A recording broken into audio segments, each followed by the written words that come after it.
Hello, hello. Gandang umaga po sa ating lahat. Simula po noong 1898 hanggang 2020-24,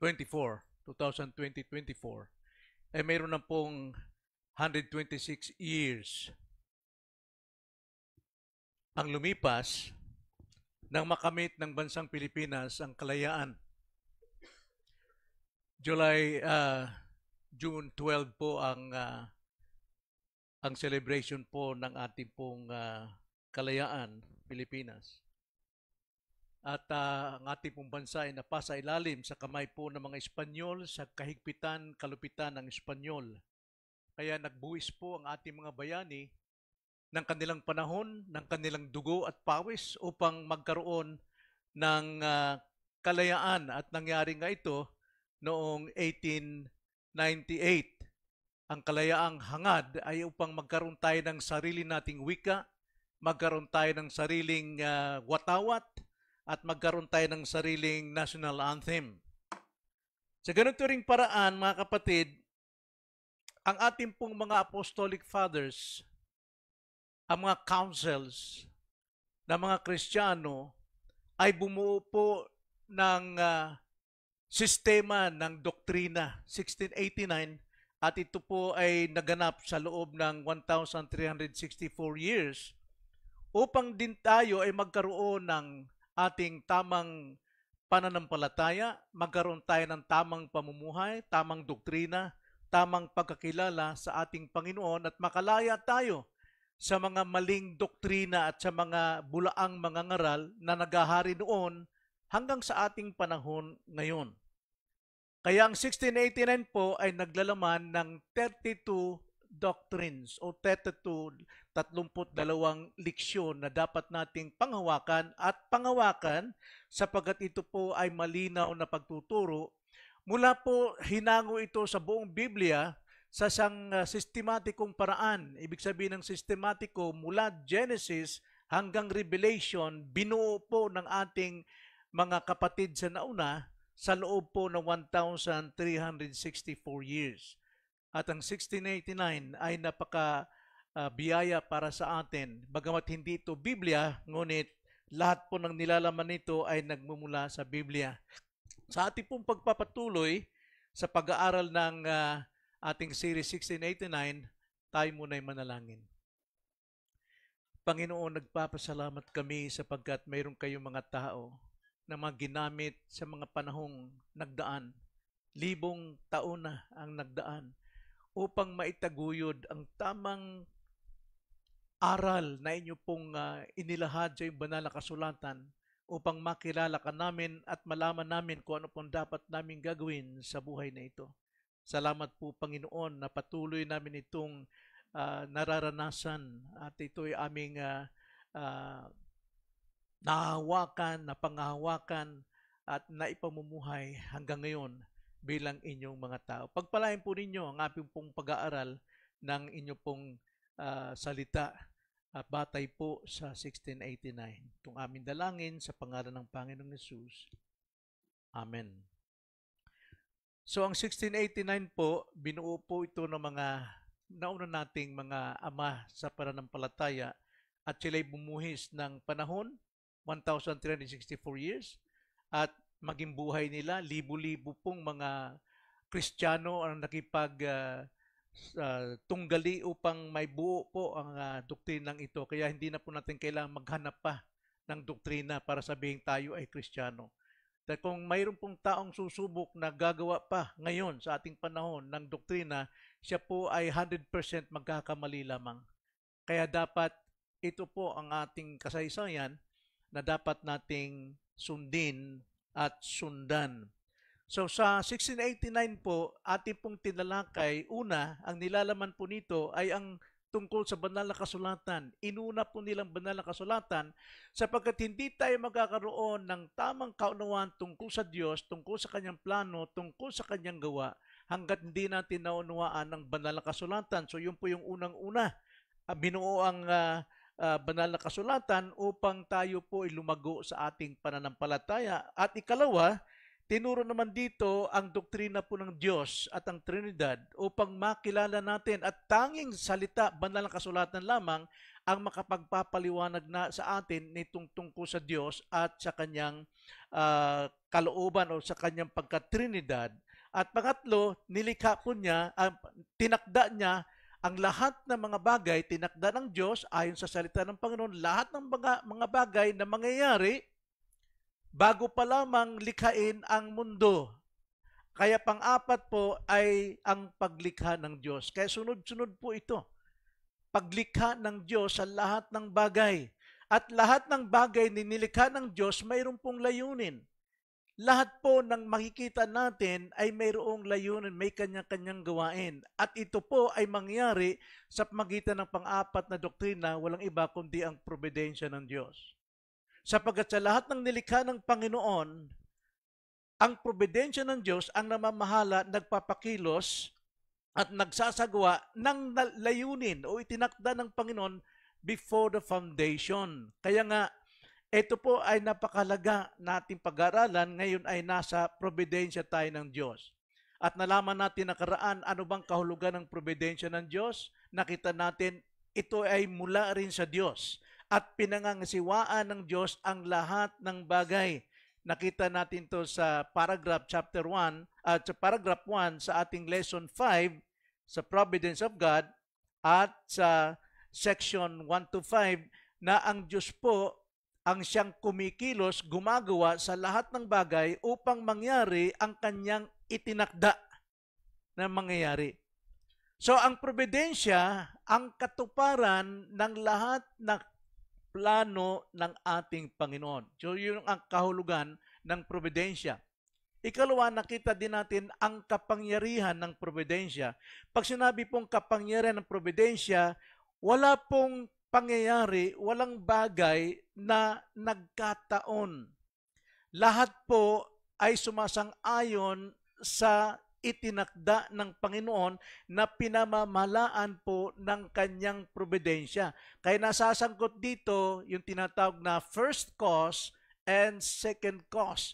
Yung first cause po, ang Diyos ang lahat ng umuuna na gawin ng isang bagay, ngunit lahat tayo, mga nilikha, mayroong katungkulang gawin o tugunan ang ginagawa ng Panginoon. Nakadepende sa atin kung ano yung gusto nating piliin. Mayroon tayong sariling malayang katwiran. At dahil po maraming tao hindi po nakababatid tungkol sa banal na kasulatan, tungkol sa Diyos, tungkol sa pagtatakda at sa paglikha at probidensya, marami po ang naliligaw. At marami po ang naninisi sa Diyos sapagkat wala silang alam tungkol sa kahulugan ng probidensya, kapangyarihan ng probidensya, at ngayon ikatlo, ang sakop ng probidensya. Ano ba ang sinasakop ng probidensya? Nabasahin po natin sa paragraph 4, ito po ipagbabalik aral lang natin, natalakay na natin ito, pero napakalaga po nito. Ganito po ang sakop ng probidensya. Ang kapangyarihan ng Diyos, di masayod na karunungan at walang hanggang kabutihan ay umaabot at sumasakop sa lahat. Wala pong anumang bagay, walang anumang nangyayari at mangyayari na hindi sakop ng providence of God. Sapagkat providence of God ang siyang nagpapakilos ng lahat ng bagay. Kaya ang sabi rito sa ating lesson 5, providence of God, paragraph 4, then section 15. Sabi dito, lahat ng section 14, ang kapangyarihan ng Diyos di masayod na karunungan at walang hanggang kabutihan ay umaabot at sumasakop sa lahat. Ano pat ang pagkahulog ng unang tao sa kasalanan at ang lahat ng kasalanan ginagawa ng mga anghel at ng mga tao ay saklaw ng kanyang makapangyarihang layunin. Hindi ito pagbibigay pahintulot lamang sa iba't ibang paraan, ay kanyang binibigyang hangganan at pinamamalaan ang mga masamang gawa upang ito ay mauwi sa kanyang itinalagang banal na layunin, ang kanyang pagtatakda. Gayunman, ang kasalanan ay mula lamang sa mga anghel at mga tao at hindi sa Diyos, na yamang banal at matuwid ay hindi maaring gumawa o sumang-ayon sa kasalanan. So may kita natin dito na sa pagsasakop po ng probidensyang Panginoon, sakop niya rito ang apat na katotohanan. Una, sakop niya ang lahat ng kasalanan ng sangnilikha. Sakop niya. Pero alam natin, hindi siya author ng kasalanan. Mula sa anghel at sa tao ang kasalanan. So sakop niya ito, buong sangnilikha, buong humanity. Maging yung pagkahulog, yung pagkakasala ni Adan, sakop pa rin sa providensya ng Panginoon. Mayroon siyang itinakda. Kung akin pong bibigyan ng interpretasyon, may itinakda ang Panginoon na ang kasalanan, bunga nito'y kamatayan. Ang hindi pagkakasala ay bunga nito yung buhay. Pinayon na ito ng Panginoon kina Adan sa Genesis chapter 2, verse 16 to 17, na huwag mong kakainin ang bunga ng punong kahoy. Pinaalam niya sapagkat yun ay tinakda na ang sino mang kumain ay mamamatay at ang hindi kumain ay hindi mamamatay. Kaya maging sa unang kasalanan ng tao, alam ng Diyos, layunin ng Diyos, itinakda ng Diyos, pinamalaan ito ng Diyos. Hindi po ignorante ang Diyos. Gaya ng maraming paniniwala na alam ba ng Diyos na magkasala, bakit niya pinahintulutang magkasala? Pinahintulutan dahil ang kalooban ng tao ang nasunod doon. How they respond doon sa tinakda ng Diyos, yun po yung katungkulan natin second cause. Now, bagamat tayo po ay naligtas, nandun tayo sa una pala. So, lahat ng kasalanan, pati yung pagbagsak, at higit sa lahat, yung mga actual sins. Yung lahat po ng ginagawang ng tao, actual sins, sakop pa rin ng Panginoon lahat ng yan.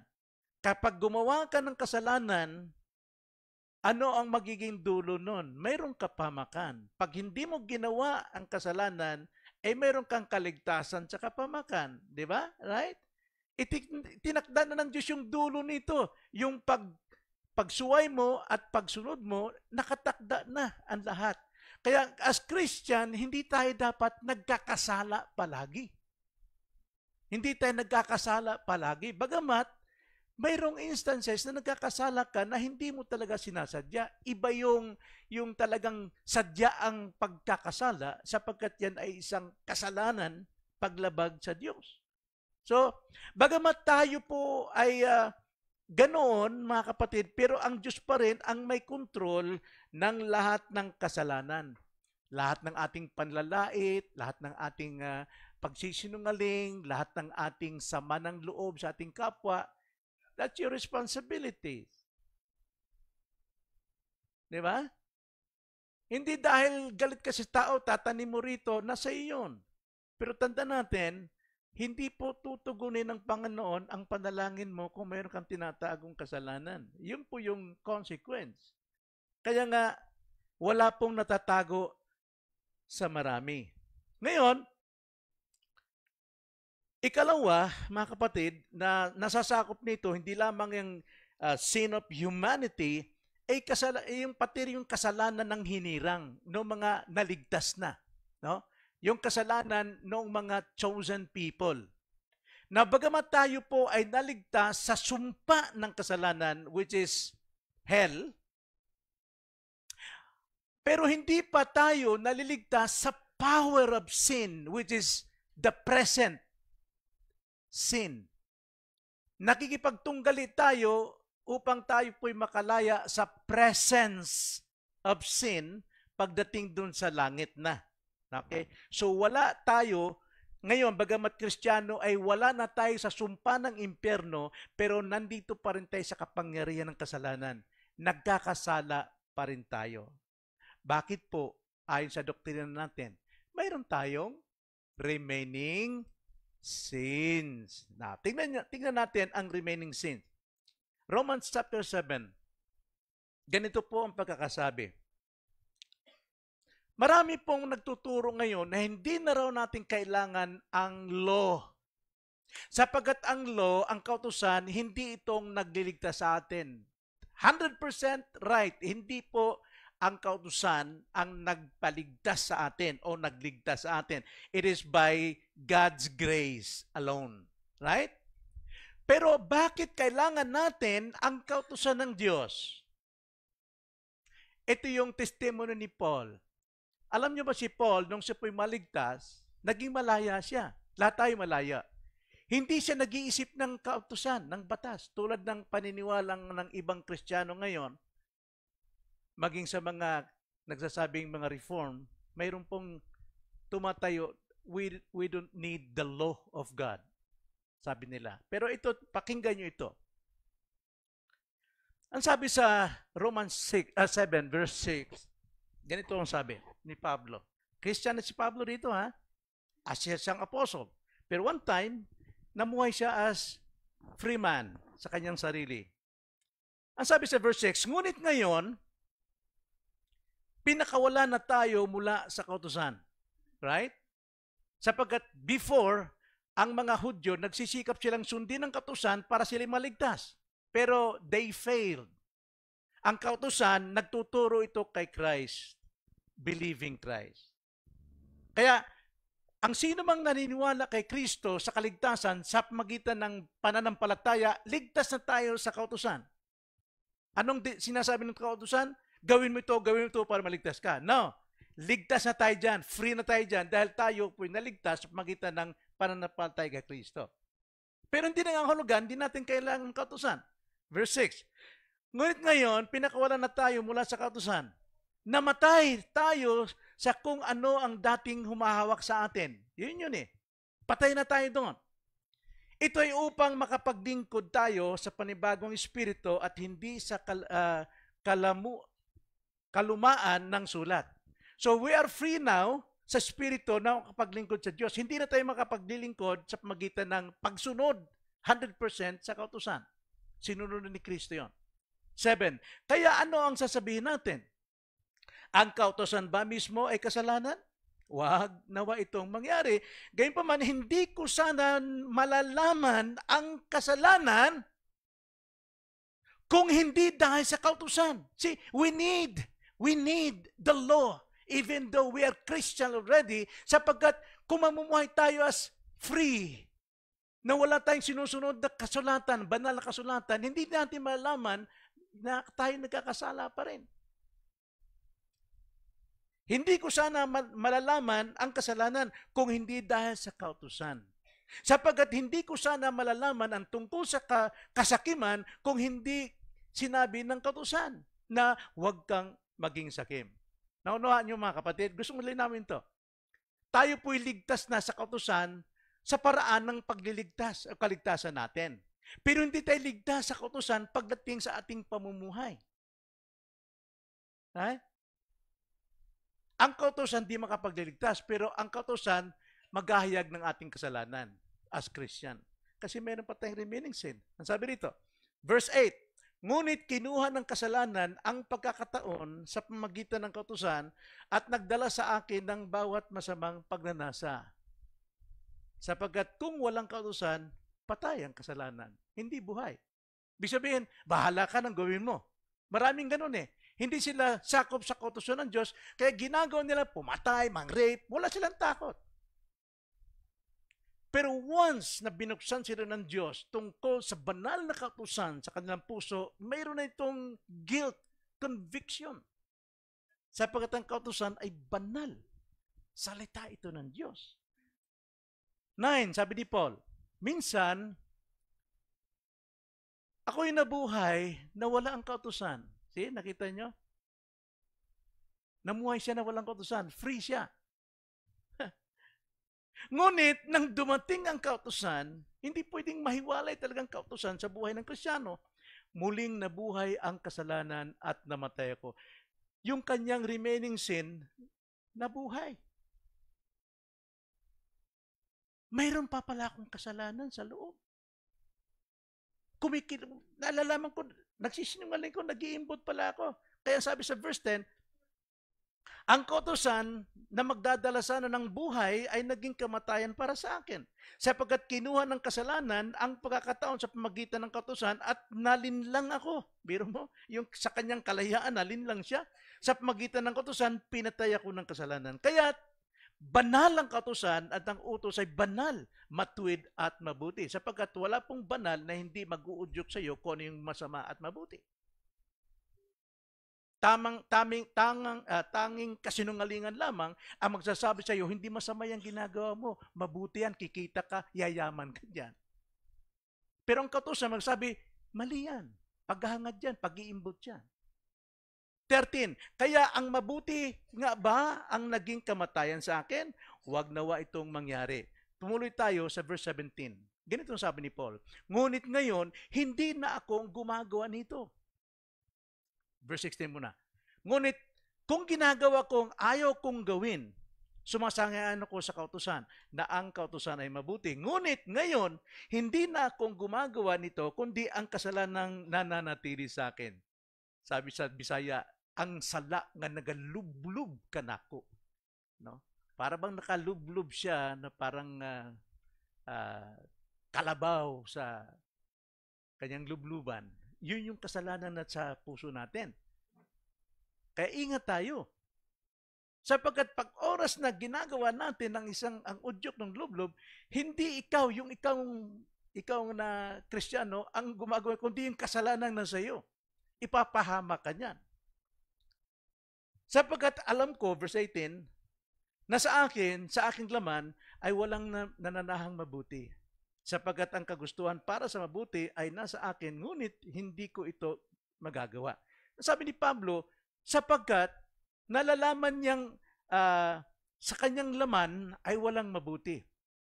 Galatians 2:20, ang sabi ni Paul, hindi na ako'y kasamang napako kay Kristo, hindi na ako naninirahan sa akin, sarili, kundi si Kristo na, at ang buhay ko ngayong nasa laman.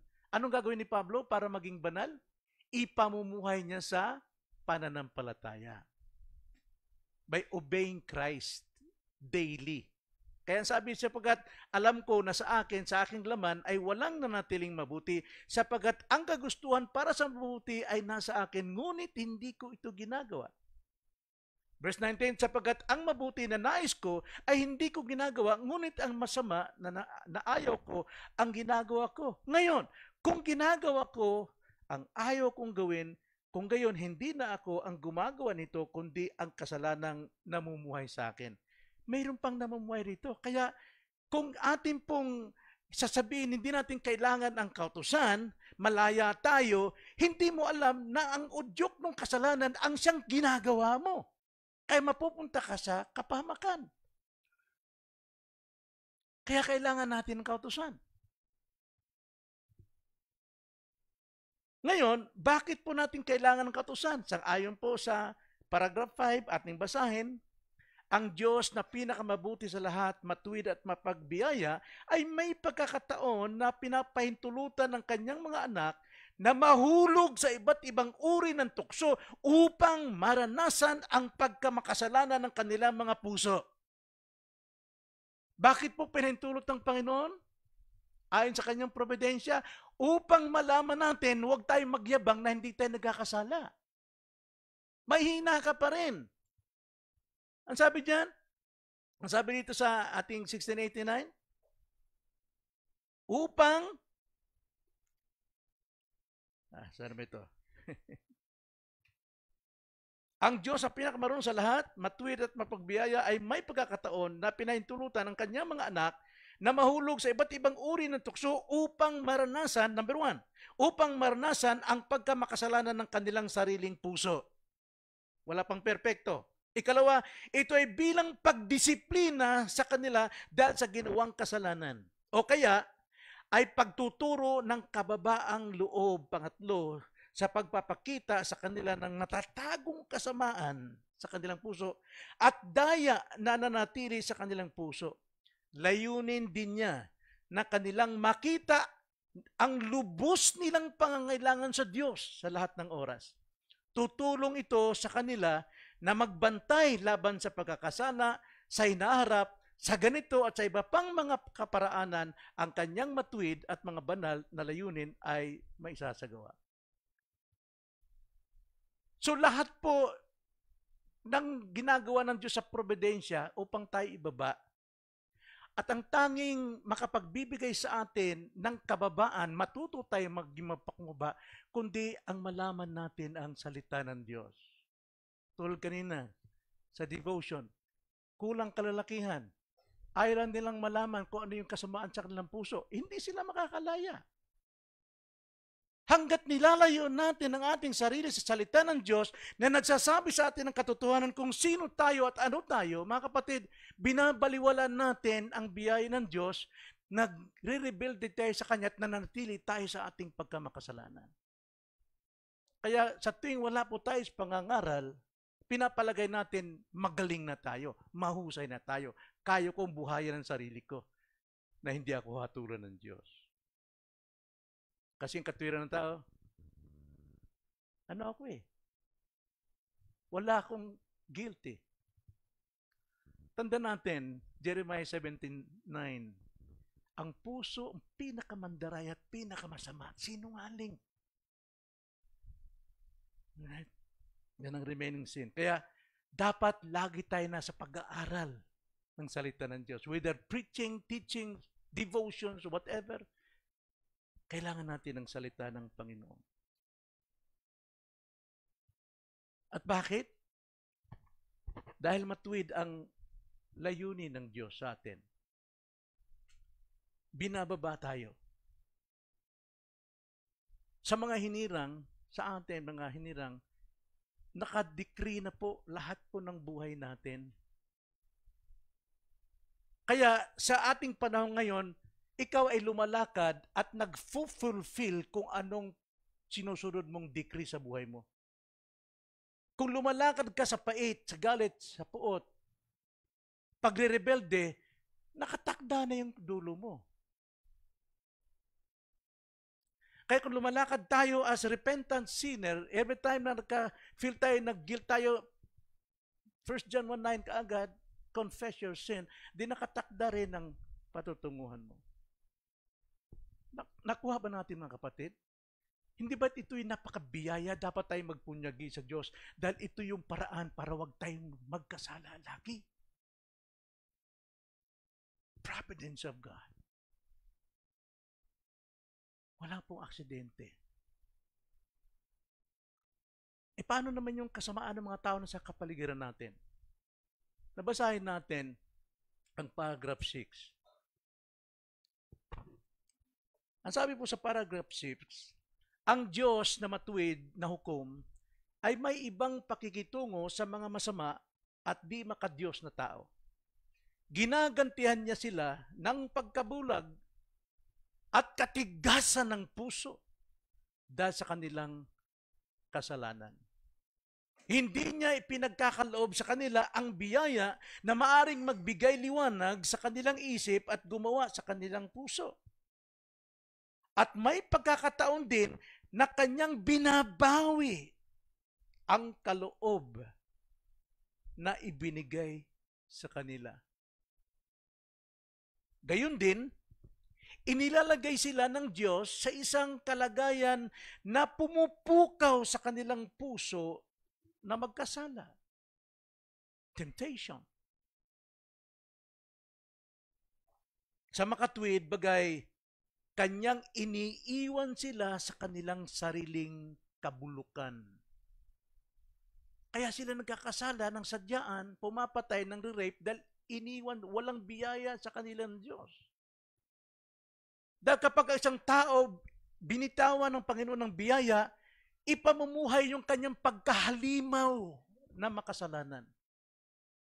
Ang kanyang pagiging total depraved.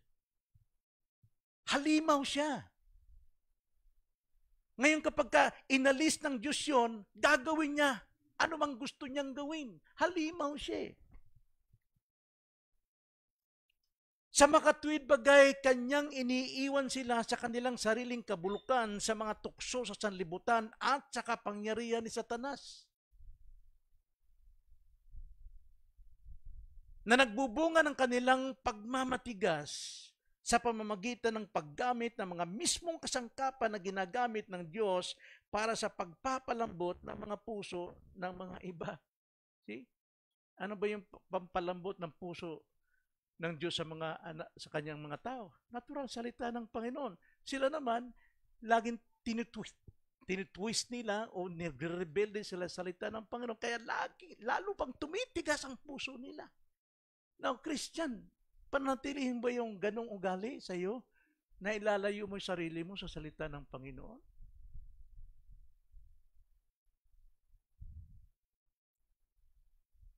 So makikita natin, iba ang pakikitungo ng Diyos sa mga masasama, sa mga sinners. Iba talaga. Bagamat sila'y parang nananagumpay sa lahat ng kanilang ginagawa, pero ibang pakikitungo ng Diyos sa kanila. Dahil sa kanilang kasalanan, ginagantihan sila ng blindness. Ginagantihan sila ng hardness of heart. Tumitigas lalong puso nila. Kaya, wala nating hayaan ang ating mga masabuhay na hindi tayo mag-ilaw, magliwanag sa kanila, magtimplang asin sa kanila. Dahil po sa iniwan sila ng Diyos at pinahintulutan sila sa kanilang pagkahalimaw na makasalanan, well, ganito ang sabi sa Romans 1:24, kaya ibinigay sila ng Diyos sa pagnanasa ng kanilang puso sa karumihan upang malapastanganan ang kanilang mga katawan sa kani-kanilang sarili. Saan nakikita yan? Rainbow. Sa rainbow, di ba? LGBTQ. Sa katigasan ng puso na tinutwist nilang salita ng Panginoon. Bakit? Verse 28. Dahil ayaw nilang magkaroon ng Diyos sa kanilang kamalayan. Hinayaan niya sila sa mahalay na pag-iisip upang gawin nila ang mga bagay na hindi nararapat. Now, hindi lamang ito tumutukoy sa mga LGBTQ+, kundi maging sa mga kalalakihan din at kababaihan. Ginagaya nila ang kilos nito mga LGBT. Kung magsuot, kung magkulay ng buhok, kung kumilos, kung kumending. At mga kalalakihan din. Now, hindi naman masama siguro mag-makeup, mga kalalakihan, maglagay ng mga pants o ano yung mga... Pero yan ang ginagamit eh. Kasi yan ang uso ngayon. Kaya kung hindi tayo lagi nakikinig ng salita ng Diyos, magsuswimming ka dyan. Kaya natutuwa ako sa ministry ng ating young people. Mayroon silang seminars para ipaalam sa kabataan kung ano yung trend ngayon na sinasayawan din ng mga mismong Kristiyano. Nakakalungkot po.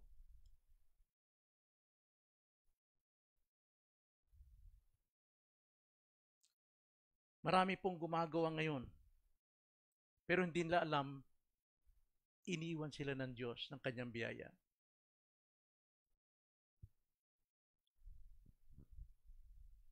So inilalagay sila ng Diyos mismo sa nakakapukaw sa kanilang laman. Lahat ng klase ng temptation, inilalagay sila ng Panginoon upang isagawa nila ang kanilang pagkahalimaw sa kasalanan.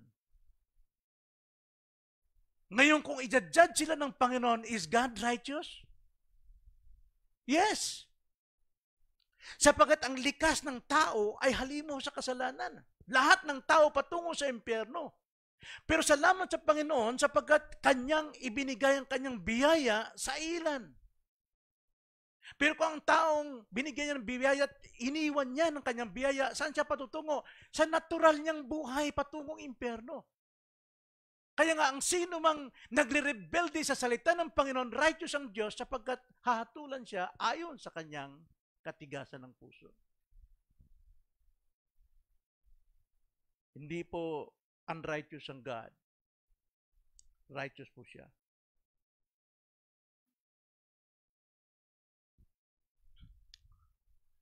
Yun po yung ating part na karaan. Tinuloy ko lang po yung tungkol sa kasamaan ng mga tao ng Diyos.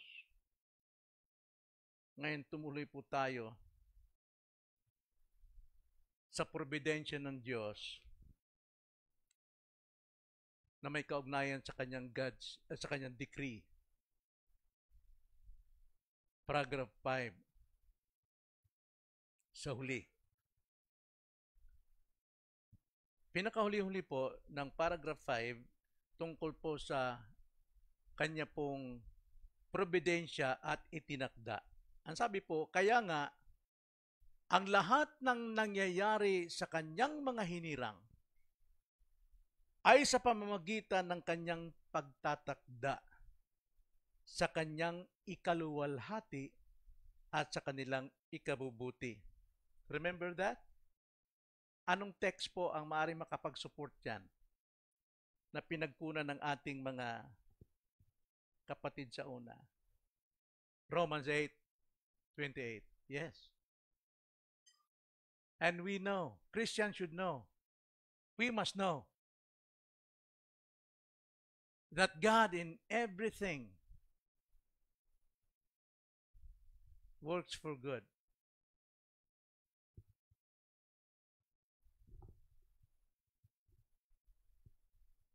So, importante po ito mga kapatid, ayon dun sa paragraph 1 sa ating 1689 article section 5. Ang probidensya ng Diyos ay sakdal sa karunungan at kabanalan, sumasang-ayon sa kanyang di nagkakamaling paunang kaalaman at sa malaya at di nagbabagong kalooban. So mayroon pong itinakda ang Panginoon sa atin na hindi pa revealed sa atin. It is concealed. Pero maraming mga preachers ngayon na tinatry nilang ipaliwanag yung mga concealed will ng Panginoon. Kaya hinahangaan sila ng mga tao na sila'y nakapanghuhula na kung ano yung kalooban ng Diyos. Pero ang utos sa atin ng Panginoon is kung ano yung revealed sa atin na dapat nating pag-aralan, ituro sa ating mga anak at sa lahat ng tao. Tingnan nyo ang Deuteronomy 29:29. Ang mga bagay na lihim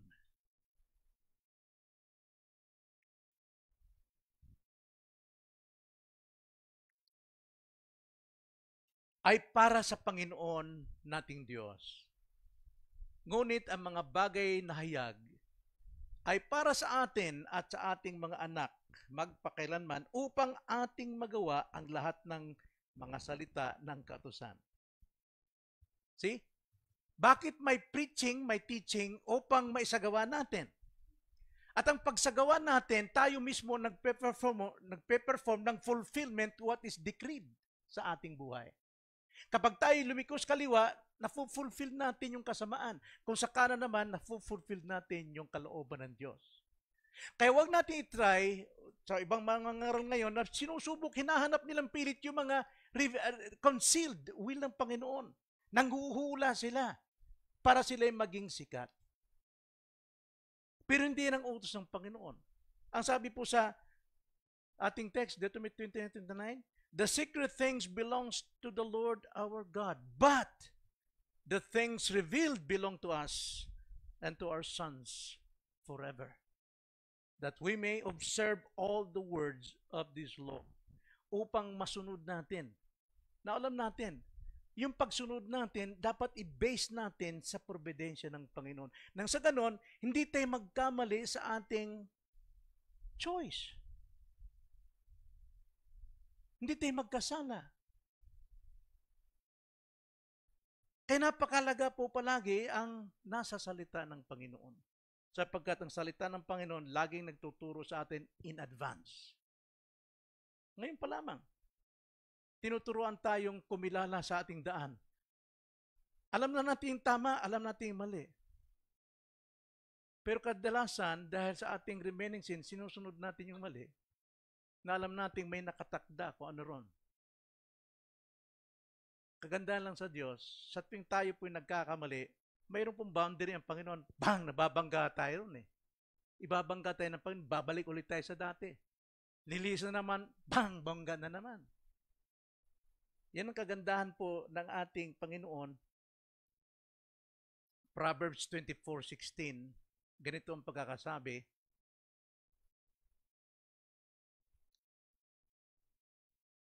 for a righteous man falls 7 times. Babagsak daw ng 7 ulit, but rises again. Kung 7 ulit na siya na bumabagsak, nakakatayo rin siya ng 7 beses. Bakit po? Dahil sa providence of God. Mayroon pong boundaries ang Panginoon. May limitasyon ka. Anak, matigas ang ulo mo. Kaya pala mong bulok ang puso mo. Sisisi ka. But, the wicked stumble in time of calamity. Grabe po ang isang taong masama na kanyang sinusunod kung ano yung gusto ng puso niya. So, ang God's decree po, ang providence of God, yung pong pagpamamahala ng Diyos, ito po'y nakaugat sa itinakda ng Diyos bago pa lamang likhay ng mundo. Kaya wala pong pagkakataon, wala pong pagkakamali, lahat po ay mangyayari ayon sa itinakda ng Panginoon. So God's decree is the blueprint of God sa kanyang whole plan. Kung kayo engineer, patatayo kayo ng bahay, mayroon kayong blueprint. Okay? Yun ang guide, yun ang tinakda na yun ang dapat mangyari. But God's providence also, sa God's decree, blueprint ng Panginoon ng kanyang plano, but in God's providence, ang providensya po ang siyang gabay sa pagsasagawa ng blueprint. Hello? Ano ba? Ang isang engineer, pagka gumawa po ng tulay, may blueprint yan, pag-aaralan nila yan. Now, the providence, ito yung gabay para maisagawa. So, sa mga katwid, ang providence of God, tinitiyak nito na mangyayari ang itinakda ng Diyos before the foundation of the world. Kaya, sino mang tao na sinahuhulog sa pagkakamali, wala siyang katwirang sisihin ng Diyos. Sisihin niyang kanyang sarili. Sapagat nakatakda na. Nakatakda na. Kasi kung hindi ka gumawa ng mali, hindi mo makakamit yung mali. Sisihin mo sarili mo, wag ang Diyos. So God's decree happens in eternity, but God's providence happens in history. Sa ating pong kasaysayan, nangyayari ang lahat na yan. Kaya nga, dapat nating alalahanin ng providensya ng Diyos, konektado po sa God's decree. Wala pong pagkakamali. Then, pagdating po sa kasangkapan, paggamit ng Diyos ng means,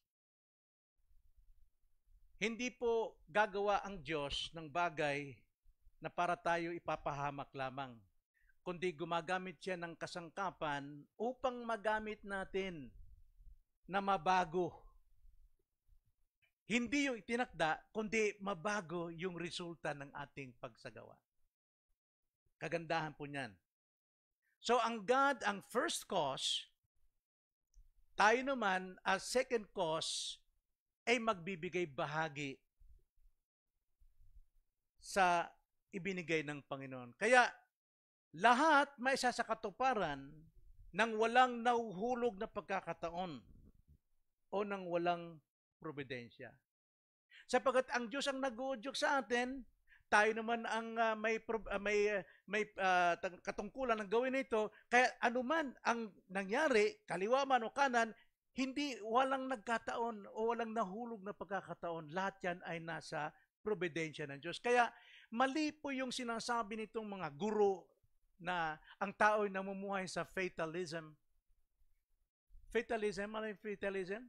Kapalaran. Yan ang palad ko. Hindi po yan ang palad mo. Yan ang nakuha mo. Wala pong kapalaran. Ito po yung turo ng mga Arminians. Arminians, mga kapatid. Panibagong doctrine yan. Si Daniel magtuturo niyan. Pag sinabing Arminianism, mga kapatid, mayroon lamang isang Calvinist at Arminian. Isa lang po itong Calvinist yan ang sinusunod ng mga Reformed Baptist Church. Pero maliban doon sa Calvinist, lahat po ng klase ng paniniwala, church or faith is Arminianism. Arminian po. Sila po ay naniniwala paano yung gusto nila. So pati fatalism and Arminianism ay nakikipagtalo sa mga doktrina ng Reformed Baptist na sinasabi nila, kung itinakda na ng Diyos, wala na tayong magagawa. Yan po ang kanila paliwanag. Kung nakatakda ng Diyos, ano pang gagawin natin? Para tayong robot. Yun ang pagkakamali. Kaya nga may providensya. Sa providensya, may first cause and second cause. God is sovereign, but man is responsible. That is not fatalism. That is not Arminianism. So, sa ganitong doktrina, yung pong, wala tayong magagawa. Tatakda na pala eh. Ginagawa nito, paniniwala na nasa kalooban ng Diyos ang lahat ng kalooban ng tao, ang lahat ng desisyon na mangyari. Nasa Kanya. Kung ayaw mo, ayaw ko. Kung anong paniniwala mo, paniniwala ko, pareho tayo. Yung pong pinapakahulugan yan. Ngunit itinakda ng Diyos ang means para sa katuparan, sa pagbabago, noong magiging resulta, hindi nung itinakda. Okay? Tayo po, sa providensya ng Panginoon, binigyan po ng free will. Means. Binigyan tayo ng means upang mabago natin ang ating pong aanihin, pero hindi natin mababago ang itinakda ng Diyos. Naunawaan niyo ba yun? Halimbawa, gusto kong makarating ng Cebu. Kaya ko naman gawin sa sarili ko. So, nilangoy ko yun. Nilangoy ko. Sa tingin nyo, anong nangyari sa akin? Baka wala pang 100 meters pungat na ko. No. So, ano yung means para makarating ka ng Cebu? Either barko o aeroplano. So, ang resulta, kung aeroplano, 1 hour lang, nandun ka na. Kung barko, 3 araw, nandun ka na. Pero karating ka. Pero kung hindi mo gamitin yung means, mga kapatid, sa sarili mo lang, paniniwala mo, mamamatay ka. See, nakita yung point? Hindi natin pwedeng baguhin yung Cebu dahil doon sa means. Makakarating ka pa rin Cebu. Either aeroplano o sakayan man lang o salbabida, makakarating ka, pero hindi mababago yung Cebu. Pero, kung hindi mo gagamitin ang means, mababago mo talaga, hindi mo mababago ang tinakda, pero mababago ang resulta mo, patay ka. So, ang means po, gumagawa ito different sa itinakda. Life and death. Gusto mo mabuhay? Kumain ka. Kung gusto mo mamatay, huwag kang kumain. Kaya nanay ko, yung biyanan ko, kumain talaga. Hanggang ngayon, salamat sa Panginoon. Buhay pa rin yung nanay ko. Sa giyera, gusto mong manalo sa digmaan? Anong gagawin mo? Si Juan Tamad, kahiga ka lang, naghihintay ka lang ng bomba. Daw, magpe-prepare ka. You have to use the means. Kailangan mo means. Itinakda ng Diyos yan. Sapagkat yung means, yun ang magpapabago ng magiging resulta mo, but not yung dinikreed ng Panginoon. Yung itinakda ng Diyos. Kaya tayo po, kung disobedient and obedient, mga kapatid, tayo yung nag-fulfill kung ano yung tinakda ng Diyos. Kung tinakda ng Diyos sa disobedience is hell, sinong masisisi natin? Wala. At itinakda ng obedience is heaven, hindi ka rin pwede magsisi ng iba. So mapapangasawa mo, ano itinakda ng Diyos sa pag-aasawa? Not equally yoked, unequal yoke. Kung Christian ka. Sapagkat pag dinisobey mo na ikaw ay nakipag-asawa sa mga hindi mo ka pa palataya, may resulta yan. Marami pong nahiwalay at nawawala sa Diyos dahil sa ganyan. Dahil masinunod nila yung puso nila. Now remember this. Kung nais nyo talaga, kayo mga dalaga, na mapapangasawa na masabi mong man of God, isang totoong Kristiyano, may trabaho naman, ay pumili ka na sa mga gwapo dyan. Kaysa maghanap ka ng katulad ng mga Koreano na mga mukhang babae. Maghihintay ka, magpipray ka, Lord, bigyan mo ko ng gwapo, tsaka kumpleto ang ngipin, puti. Nandyan na sa harapan mo, kasama mo.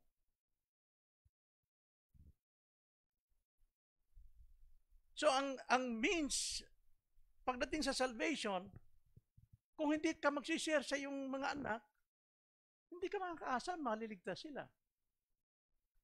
Kung hindi ka mag-aaral ng salita ng Panginoon, at ituro mo sa mga anak mo, huwag kang umasa na maliligtas sa mga anak mo. Mga magulang mo, tatay mo, gamitin mo ang means. Gospel palagi ang means ng Panginoon. Gospel is common grace. Para sa lahat ng tao yan, walang kinikilingan. But when it comes to salvation, it is only by grace. God's choice. Kailangan lang nating gamitin ang means. Common grace. Then, pagdating po sa iglesia, mga kapatid, paragraph 7, ito po, para malaman natin, ano bang kahalaga ng iglesia sa buhay na ito? Ito bang iglesia, ito bang maliit na grupong ito, mayroon itong impact sa mundo? Mayroon ba itong kahulugan? Kung mayroon, abay kailangan kong mapabilang sa iglesia. Aba kung wala, ay kailangan kong wag nang umattend sa iglesia.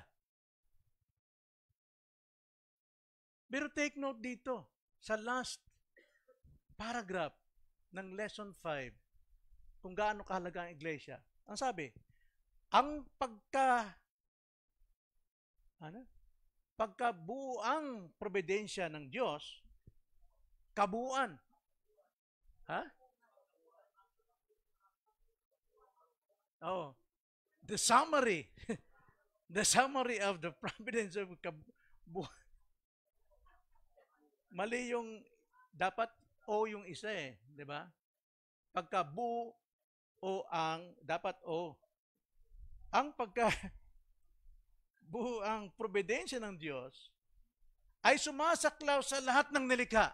Right? Walang excuse sa lahat ng nilikha.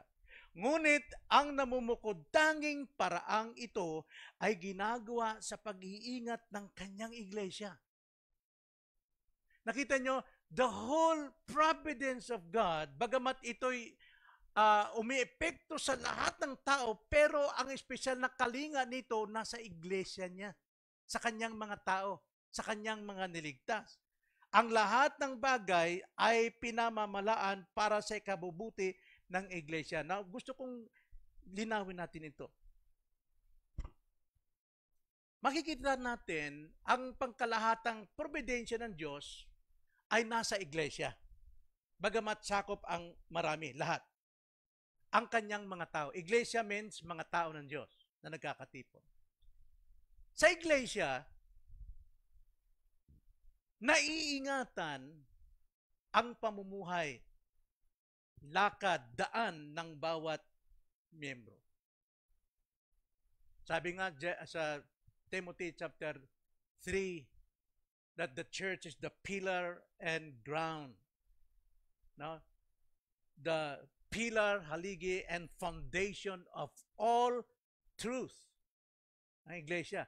Kaya sa iglesia, tinuturo palagi ang mga righteous and holy na pamamaraan ng buhay. Now, basahin natin Proverbs chapter 2, verse 7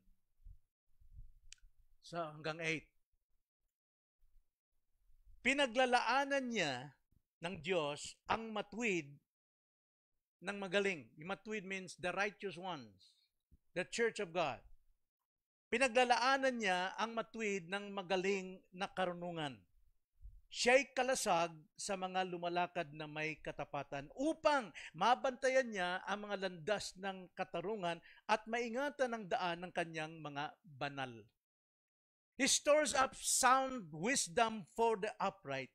He is a shield to those who walk in integrity, guarding the path of justice and preserves the way of his godly ones. Now,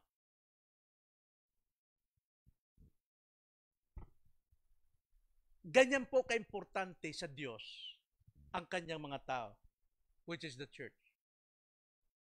Kaya pinamamahalaan niya ito sa pamagitan ng kanyang salita upang lahat tayo makakilos, makapagsalita, makapag-isip, mamuhay ng matuwid ayon sa kanyang kalooban. Ganyan kaimportante sa Diyos ang iglesia niya. Kaya nga, Romans 8:28, in all things, God works together for good to those who love Him. Laging kasama ang Diyos. Siya po ay tagapagligtas sa mga mananampalataya sa lahat ng aspeto ng buhay sa mundong ito. Kaya sino man o sino ang mayroon man na nananagana sa espesyal na kalinga ng Diyos, ito'y walang iba kundi ang iglesia lamang. Hindi ang mga dakilang tao, mga heroes, sa mga politika, hindi ang mga Hudyo, hindi rin ang sino-sino mga tao, kundi ang iglesia lamang. At kadalasan dito nakikita ang biyaya ng Diyos.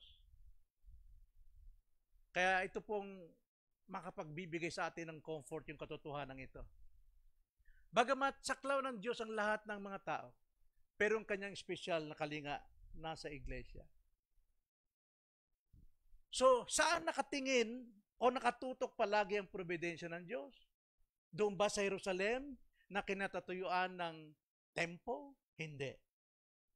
Sa Roma ba kung saan nandun yung Vatican? Hindi. Sa Mecca ba doon sa Saudi Arabia? Hindi. Saan? Kung nasaan tayo, yun ang iglesia. Kaya, tanda natin, ang mga kasamaan ng mga tao sa mundo na preserve sa wrath of God dahil mayroon pong iglesia. Ang iglesia po ang siyang nagiging liwanag para magkaroon ng epekto sa buhay ng mga sinners, magkaroon ng conviction and guilt na hindi lang magawa ng higit pa sa kanilang gusto ang gawin nilang kasamaan dahil may nakikita silang magandang patotoo, and that is the Christian. Kaya ang mundong ito, mga kapatid, imbis na gunawin na ito ng Diyos, hindi po ginagawa ng Diyos because of you. Sa iyo, Kristiyano. Kaya napakalaga po pagiging Kristiyano. Kaya napakalaga po mapabilang sa isang iglesia lokal. Sapagkat ito ang katawan ni Kristo. Siya ang ulo nito. Hindi ang mundo. Hindi ang mga individual na believers kuno. Pero freelancer sila. Kailangan kang mag-submit sa ordinance of God. And ordinance ng Panginoon. Ano yung ordinance niya? Water baptism and Lord's Supper. At yan ay ginagawa lamang sa loob ng local church. At ginagawa ng mga taong nag-submit sa ordinance na ito. Kaya huwag kayong padala, mga kapatid, sa filosofiya ng sanlibutan kung ano yung mabuti, kung ano yung maganda para sa iyo, kung ano yung magandang kinabukasan para sa iyo. No. Lagi tayong tumitig sa Diyos sa paraan ng kanyang banal na kasulatan. Tayo manalangin. Salamat po, O Panginoon, sa iyo po mga salita. Napakapalad ng inyong mga tao na makatagpo ng katotohanan, makatagpo ng biyaya sa inyo upang mamulat sa dakilang katotohanan na sila hindi nyo pinababayaan. Sila'y pinanatili ninyo at inihanda sa isang dakilang layunin ang makasama sa iyong karian. Nawa, Panginoon, panatilihin po ninyo ang aming pong pagmamahal, pag-ibig sa iyong salita na higit pa sa mga ginto. At turuan yung kaming mamuhi sa anumang kasamaan, karanasan. Turuan mo kaming magrebelde laban sa pakana ni Satanas sa aming buhay. At masunod lamang ang iyong kalooban. Salamat po sa probidensya na namamahala sa aming buhay, na wala pong aksidente, at tulungan niyo kami na gawin namin ang nararapat namin gawin ayon sa iyong kalooban. Maraming salamat po, itong aming dalangin sa pangalan ng Panginoong Hesus. Amen.